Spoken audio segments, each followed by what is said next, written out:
Quero desejar uma boa tarde a todas as irmãs que fazem parte desse belíssimo grupo, deste seleto grupo de mães que clamam pelos seus filhos. Bem, meus queridos, estamos aqui novamente para, assim, falar sobre o amor desse nosso Deus Todo-Poderoso. Esse nosso Deus que nos ama incondicionalmente. E hoje a irmã Edilson pediu para que eu falasse sobre o santuário, que é um tema assim de grande importância para nós que estudamos a Bíblia. Então, para nós, antes de abrir a Bíblia, vamos fazer uma oração, vamos buscar o Senhor em oração, para que Ele nos abençoe, para que Ele nos ilumine e abençoe cada mãezinha que está aqui hoje, nessa tarde, cada uma delas que estão aqui para aprender um pouco da palavra de Deus, e mulheres fortes e firmes que clamam ao Senhor para que Deus abençoe seus filhos. Feche seus olhos, vamos orar ao nosso Deus Todo-Poderoso. Oremos. Santo e eterno e amado e bom Deus, bom Pai Celestial, neste momento, Senhor, te buscamos em oração, porque iremos abrir a Tua palavra, mas para que nós possamos entendê-la, precisamos do auxílio do Espírito Santo. Pai amado, que neste momento o Teu Santo Espírito visite cada casa, cada lar, cada mãe que está assistindo esse estudo, ó Pai, que Tu possa fazer morada. Tu bem conhece a vida de cada uma delas, Tu sabe as suas lutas, Tu conhece, ó Pai amado, o seu clamor. Quando elas buscam a Ti, ó Pai amado, pedindo uma bênção especial que seja derramada sobre a família delas, ó Pai. Pai amado, sabemos que Tu ama cada um de nós. Um amor maravilhoso, um amor incondicional.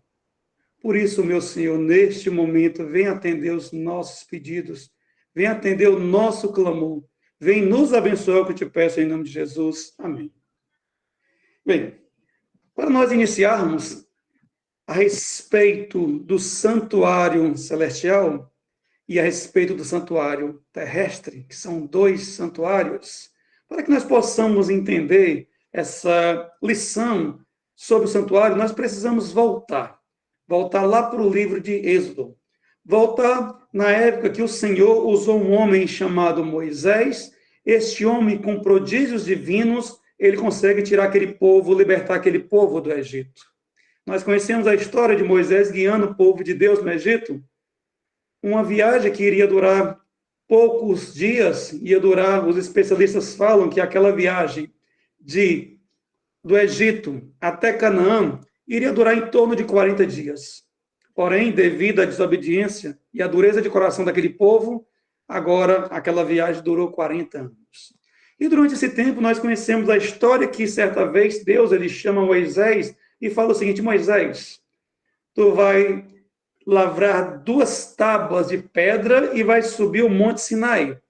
E assim Moisés o obedece. Moisés sobe com aquelas 2 tábuas de pedra e ali Deus, com seu próprio dedo, ele escreve os 10 mandamentos. Um decálogo que serve para cada um de nós até os dias de hoje, porque hoje não temos mais essas tábuas de pedra, mas essa lei que foi escrita por Deus está impressa, imprimida em nossa mente e em nosso coração. Mas quando Moisés subiu aquele monte, não foi somente isso que Deus entregou para ele. Deus ele também fala com Moisés. E quando ele fala com Moisés, ele pede que Moisés ele construa um santuário aqui na terra. E esse santuário, ele precisava ser a cópia do santuário celestial. Vamos abrir nossa Bíblia no livro de Êxodo. Êxodo capítulo 25. Segundo livro da Bíblia, Êxodo capítulo 25. Êxodo capítulo 25, o versículo 8 e 9, que diz o seguinte: E me farão santuário, para que eu possa habitar no meio deles, segundo tudo o que eu te mostrar, para modelo do tabernáculo, e para modelo de todos os seus móveis, assim mesmo fareis. Deus ali, no monte, nesse encontro com Moisés, ele mostra um santuário que existe lá no céu, e diz o seguinte: Moisés, assim como tu viste esse santuário lá no céu, tu vai fazer um aqui na terra, do mesmo modelo. E assim, Moisés, seguindo a ordem do Criador, ele vai e ele faz este santuário. Por ele estar no deserto, aquele santuário era um santuário móvel, era um santuário portátil. Quando o povo de Deus estava ali, no qual aquela nuvem protegia eles do calor do dia, e aquela coluna de fogo também ali aqueciam eles do frio da noite. Quando eles estavam parados, o santuário era montado, e ali as tribos ficavam ao redor do santuário, todas divididas ali por tribos. Porém, quando aquela nuvem ela começava a sair do canto, o santuário era desmontado e assim era levado. Alguns teólogos eles falam, gente, que esse santuário, durante todos esses 40 anos, ele foi montado e desmontado cerca de 41 vezes. Agora, o interessante é que esse santuário ele persistiu por muitos e muitos anos. Após passar os 40 anos, depois que o povo de Deus entra na Canaã, na cidade de Canaã, naquele momento com Josué, ali o santuário também é levado. O santuário ele permanece em todo o tempo dos juízes. O santuário ali está, o santuário portátil. E chega também até a época dos reis. E quando chega na época dos reis, quando chega no reinado de Davi, Davi ele olha para aquele santuário móvel, aquele santuário feito de tendas, e olha para a casa dele e diz o seguinte: eu moro numa casa linda, bela, por que meu Deus tem que habitar no santuário, um santuário feito de tecidos? Então, ele coloca no seu coração que vai fazer um santuário para Deus. Porém, Deus ele não aceita um santuário feito por Davi, mas ele diz: quem vai fazer esse santuário será o teu filho. E nós sabemos que o descendente de Davi foi Salomão. E Salomão ali ele faz um santuário para o Senhor. Ele pega todo o modelo que Davi tinha preparado, o local que Davi tinha mostrado para Salomão construir, e naquele local, aquele monte ali, é construído o santuário. E aquele local, gente, foi o mesmo local que Abraão levou Isaac para sacrificar. Foi naquele mesmo monte que Davi, ali, ele escolhe, e Salomão agora faz um santuário. E Salomão, ele pediu sabedoria ao Senhor, Deus deu tanta sabedoria a ele, que ele escolhe ali para louvar o Senhor, para engrandecer o nome do Senhor, aquele lugar, e o santuário é feito de materiais belíssimos, é feito de muito ouro, e ali ele é ornamentado com muito ouro. O santuário ele era tão grande que quando as nações vizinhas passavam em Jerusalém, podiam ver aquela altura daquele monumento colossal. Aquele santuário, que foi o primeiro construído depois do santuário de tecidos, do santuário móvel, esse primeiro santuário, construído por Salomão, ele permaneceu também por muito tempo. Por longos períodos que os reinados dos reis de Jerusalém ali reinaram. Só que acontece que um rei da Babilônia chamado Nabucodonosor, ele invade Jerusalém. Nós também conhecemos a história, que quando ele invade a primeira vez, ele leva cativos dos muitos jovens ali, entre eles leva Daniel e seus companheiros. Porém, aquela cidade é sitiada por muitos anos, e depois ele resolve assim destruí-la. As muralhas de Jerusalém são destruídas, Nabucodonosor, com as suas tropas, entram ali na cidade, entram no templo. Esse templo construído por Salomão é destruído, destrói tudo. Levam os utensílios da casa de Deus, assim para a Babilônia. E depois que aquele povo é levado para a Babilônia, o profeta Jeremias, ele profetiza que aquele povo ficaria 70 anos em Babilônia, mas depois retornaria para Jerusalém. E foi assim que aconteceu. Depois que aquele povo estava cativo por 70 anos ali na Babilônia, um homem chamado Zorobabel, ele guia novamente o povo de volta para Jerusalém. E a profecia assim se cumpre. E ali é construído o segundo templo. O segundo templo agora é construído não com a mesma beleza do primeiro, mas ali ele é erguido. O povo ali está um pouco triste, porque ele percebe que aquele templo é inferior ao primeiro. Aquele povo está triste porque eles sabem que ali no lugar santíssimo já não existe mais a Arca da Aliança. Porém, na inauguração do templo, ali estava presente 2 profetas. Ali estava presente o profeta Ageu e estava presente também Zacarias. E Ageu se levanta e diz o seguinte: a glória desta casa será muito maior do que a primeira. E foi assim que aconteceu, porque foi naquela casa linda também, ali foi onde entrou o desejado de todas as nações. Foi ali onde Jesus Cristo foi apresentado com 8 dias de nascido. Foi ali que Jesus Cristo entrou no dia de sábado, se levantou para ler um rolo do profeta Isaías. E ali fala que ele era o Messias. Então, gente, esse templo, depois que foi construído nas épocas de Esdras e Neemias, mais tarde ele também foi reformado por Herodes. Porém, no ano 70, o que acontece? No ano 70, o imperador Tito ele invade Jerusalém e destrói o segundo templo, onde houve muito derramamento de sangue, e aquele templo ali foi destruído. Só ficando uma grande parte agora na lateral, que hoje eles chamam de Muro das Lamentações. Até hoje, se existe a necessidade do povo judeu de ter um terceiro templo. Porém, foi profetizado pelo profeta Daniel que esse templo ele teria que parar de existir, porque o sacrifício diário seria tirado. Não existiria mais sacrifício de animais. E hoje nós sabemos que os judeus não sacrificam mais animais porque não existe o templo. E nós não sacrificamos animais porque o nosso Cordeiro que tira o pecado do mundo é Jesus Cristo. E nós sabemos que ele veio, esse Deus, que ele veio para nos salvar, esse Cordeiro de Deus que tira o pecado do mundo, que nós aceitamos ele como nosso Salvador pessoal. Mas, gente, essa história sobre este santuário nos leva a estudar ele agora profundamente, como era o santuário por dentro, o que significava, como esse santuário lá no céu. E para nós dar continuidade, vamos aqui para o livro de Apocalipse.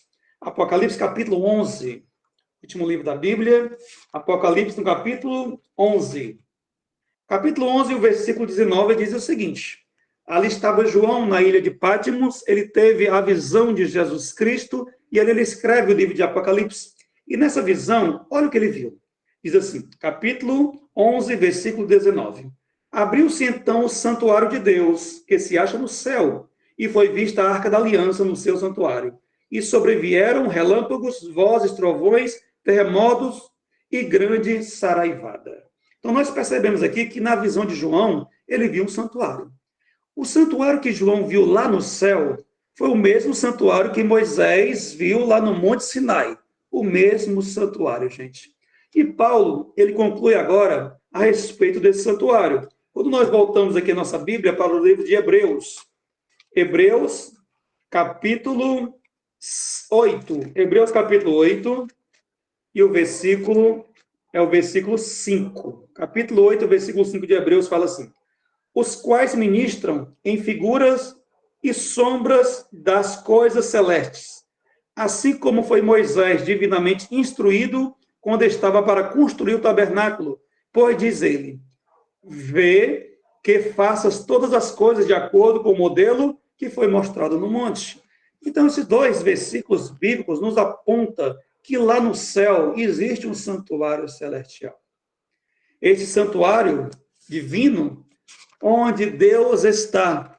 E esta cópia também foi feita aqui na terra, com o único intuito, o intuito de Deus mandar construir esse tabernáculo aqui na terra, é porque Deus sempre quis habitar no meio do seu povo. E ele nos ama tanto que ele queria estar ali, pertinho de cada um de nós. Mas você pode perguntar, Daniel, mas Deus ama tanto a gente que quis habitar no santuário, por que o santuário não existe hoje em dia? Mas o santuário existe. O próprio Paulo fala que o santuário hoje, sabe o que é? É o nosso corpo. Nós somos o santuário do Espírito Santo, amém? Então Deus habita conosco. Quando ele diz assim, ó, esse estou à porta e bato. Se tu abrir a tua porta, eu entrarei, serei contigo e tu comigo. Então, todo dia o Espírito Santo está lá, querendo entrar nesse santuário, querendo fazer morada, mas muitas vezes a gente não deixa ele entrar, porque o santuário está cheio de sentimentos negativos, está cheio de rancor, está cheio muitas vezes de ódio, de falta de perdão, cheio de orgulho. Então o Espírito Santo não pode entrar porque já está cheio de sentimentos. Para isso nós devemos pedir ajuda a Deus, para que ele nos dê força. E este dom maravilhoso chamado fé, eu aceito o Espírito Santo, joga esses fardos fora, e o Espírito Santo vai habitar na minha vida. E aí sim, nós iremos ceiar com ele, e ele conosco, e a nossa vida será uma bênção para a honra e glória de Deus. Gente, vamos ver como era o santuário, certo? O santuário ali construído, feito primeiramente por Moisés, depois por Salomão, depois ali por Esdras e por Neemias, eles eram o seguinte, eles tinham 3 compartimentos. Quando nós chegávamos ali no santuário, primeiramente tinha o átrio, também chamado de pátio, certo? Tinha o átrio, tinha o lugar santo e o lugar santíssimo. Então, o santuário tinha 3 compartimentos, certo? O que acontecia lá no pátio? No pátio, ali acontecia o sacrifício de animais. E ali também tinha uma pia com água que era para eles se lavarem. Quando o pecador ele se arrependia, pegava um cordeirinho sem mácula, levava ali até o sacerdote, botava a mão na cabeça do cordeiro, confessava os seus pecados. E, simbolicamente, os pecados do pecador passavam para o cordeirinho. E aquele cordeirinho, ele era sacrificado. E quando ele era sacrificado, o seu sangue ali era aspergido ali no santuário, para que o pecador fosse purificado de todo o pecado. Para aquela época, ele servia, porque o santuário ali ele era um símbolo. Ali era um símbolo de Jesus Cristo. Ou seja, ali era o evangelho contado em símbolo. Quando nós saímos agora do pátio, nós entramos agora no lugar santo. Quando entramos agora no lugar santo, o que encontramos lá, gente? Encontramos uma mesa com 12 pães asmos. O que é pães asmos, Daniel? Eram pães sem fermento. Então, fora esses pães, ali os 12 pães, encontrávamos também ali um candelabro de sete luzes, que era chamado de menorá. E ali estava a menorá, que ela era acesa de dia e de noite. E ali também estava o altar de incenso. Nós iremos aprender o que cada símbolo desse aqui significava, certo? E agora chegamos ao terceiro compartimento, que era o local santíssimo, onde muitos também chamam de Santo dos Santos. E o lugar santíssimo, ele separava do lugar santo por um véu. Era um véu que separava os dois, certo? E o que estava lá dentro do lugar santíssimo? Lá tínhamos uma arca, chamada a Arca da Aliança. E esta arca, ela era de madeira, toda revestida ali, certo? Uma arca de madeira revestida de ouro, aquela Arca da Aliança. Dentro da arca, tínhamos o maná, que Deus ali, ele alimentou o povo lá no deserto, tinha uma porção do maná, tinha a vara de Arão, certo? E tinha as 2 tábuas da lei de Deus, que o próprio Deus escreveu com seu próprio dedo os 10 mandamentos e entregou a Moisés lá no Monte Sinai. O interessante é que a tampa da Arca da Aliança era chamada de propiciatório. Era o propiciatório, era a tampa da Arca da Aliança. E sobre a tampa, ali existia 2 querubins, que eram os querubins cobridores, estavam ali sobre a Arca da Aliança. E uma vez ao ano, gente, o Senhor, ele se manifestava no meio do seu povo. E ele descia uma vez no ano, ali sobre o santuário, e ele habitava ali entre aqueles 2 querubins, acima da Arca da Aliança. E essa habitação, esse movimento que Deus fazia ao habitar, as pessoas chamam de Shekinah. Shekinah é a aparição divina ali no meio do povo de Deus. E nesse dia, era o dia do perdão, era o dia da expiação, que em hebraico eles chamam de Yom Kippur. O Yom Kippur era o dia do perdão, o dia que o povo ali se reconciliava com Deus. E esse dia sempre caía no 10º dia do mês 7º, certo? Não do nosso calendário, porque se fosse do nosso calendário, seria 10 de julho. Mas não, é do calendário judaico. E no calendário judaico sempre mudam esses dias, ok? Tanto é que no calendário judaico, o ano 1844, dia 22 de outubro de 1844, foi ali o dia 10 do mês 7º. Ali foi considerado um dia da expiação, tá ok? Então, gente, nós estamos aqui em Hebreus, vamos para agora o capítulo 9. No capítulo 9, do versículo 1 ao 7, olha o que o autor de Hebreus ele fala, algo muito interessante a respeito do santuário. Ele diz assim: ora, a primeira aliança também tinha preceito de serviço sagrado e o seu santuário terrestre. Como, com efeito, foi preparado o tabernáculo, cuja parte anterior, onde estava o candeeiro e a mesa e a exposição dos pães, se chama o santo lugar, Por trás do segundo véu se encontra o tabernáculo, que se chama o Santo dos Santos, ao qual pertencia um altar de ouro para o incenso e a arca da aliança, totalmente coberta de ouro, na qual estava uma urna de ouro contendo o maná, o bordão de Arão que floresceu e as tábuas da aliança, e sobre ela os querubins de glória, que com a sua sombra cobriam o propiciatório. Dessas coisas, todavia, não falaremos agora, pormenorizadamente. Ora, depois de tudo isso, assim preparado, continuamente entra no primeiro tabernáculo os sacerdotes para realizar os serviços sagrados. Mas o segundo, o sumo sacerdote, ele sozinho, uma vez por ano, não sem sangue, que oferece por si e pelos pecados de ignorância do povo. Então aqui, o autor de Hebreus, ele explica tudo o que acontecia lá no santuário terreno, sobre a parte do santo e a parte do santíssimo. Então, o que nós podemos observar? Que no lugar santo só entravam os sacerdotes. E sacerdotes tinha vários e vários sacerdotes. Agora, no lugar santíssimo, só entrava o sumo sacerdote. E o sumo sacerdote só existia um sumo sacerdote, tá ok? Então, o sacerdote, ele entrava 2 vezes ao dia, e o sumo sacerdote 1 vez ao ano, somente 1 vez ao ano que ele entrava. E o que significa agora o santuário? Vamos lá. O santuário era uma escola que mostrava o evangelho em símbolos que apontava para Jesus, o caminho, a verdade e a vida. Quando o pecador levava lá o cordeirinho, lá ele confessava os pecados, como eu falei, e ali os seus pecados eram perdoados, certo? Então, o que nós podemos perceber é que uma vez no ano, que era o dia do Yom Kippur, o sumo sacerdote, ele acordava cedinho e ali ele sacrificava um carneiro. E esse carneiro era sacrificado para a expiação dos próprios pecados dele. Ali ele estava se purificando. Ele se direcionava até o santuário e ali se chegavam até ele 2 bodes. Um era sacrificado para a purificação do santuário e o outro bode era lançado no deserto.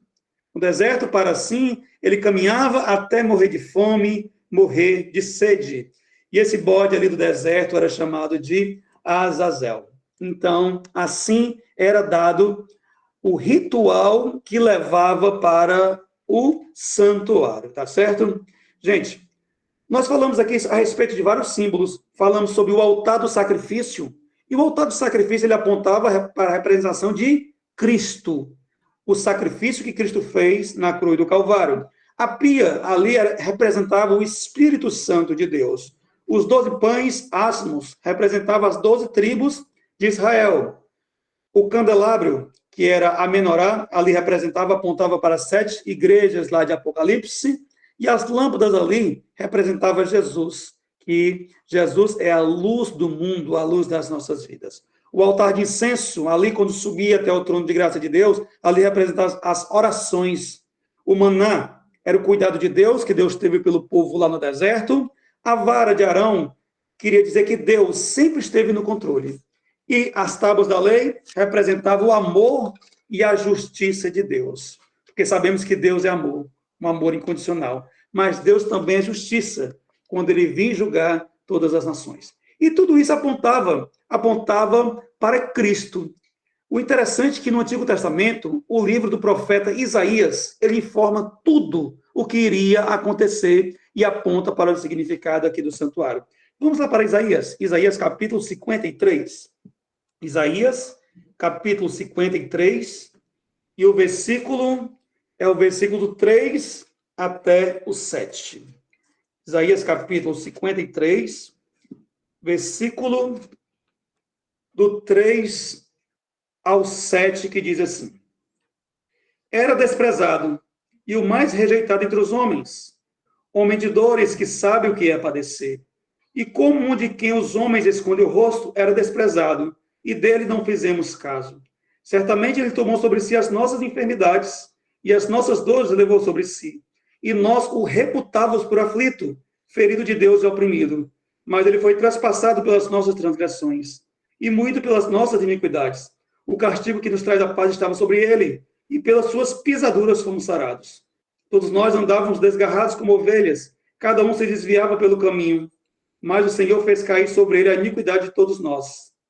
Ele foi oprimido e humilhado, mas não abriu a boca. Como cordeiro foi levado ao matadouro, e como ovelha muda perante os seus tosqueadores, ele não abriu a boca.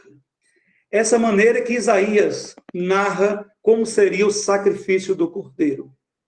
Comparando assim o sacrifício que era feito no santuário, ele compara o sacrifício do Messias que viria no futuro. E esse sacrifício, ele aconteceu quando Jesus Cristo, ele se entregou na cruz do Calvário para morrer por cada um de nós. E quando Jesus estava ali na cruz do Calvário, que ele se entregou com a morte de Cristo, aconteceu algo bastante interessante.